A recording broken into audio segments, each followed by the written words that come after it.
أعزائي المشاهدين، بفقرة بطاقة شخصية بحلقة أضواء التلفزيون لهذه الليلة، يسعدني ويسعد أسرة البرنامج أن نستضيف فنان الجزيرة العربية والخليج الأول، صاحب أبعاد، صاحب في الجو غيم، صاحب الكثير والكثير من الأغاني اللي حبيتوها.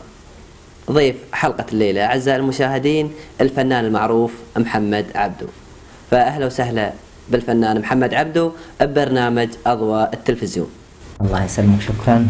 وأنا شكر التلفزيون، وأرجو إن شاء الله يعني نقدم يعني المطلوب للجمهور العزيز في الإمارات.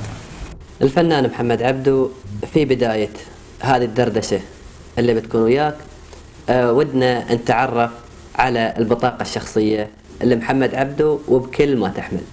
البطاقة الشخصية: محمد عبدو عثمان الجزاني، هذا الاسم الكامل. والسن 30 سنة. والحالة إيه؟ الحالة الاجتماعية. الحالة الاجتماعية متزوج. و بس العمل هذا كل اللي مدون. العمل هل هو متفرغ للغناء؟ كنت متفرغ للفن. الآن يعني زي ما تقول فنان.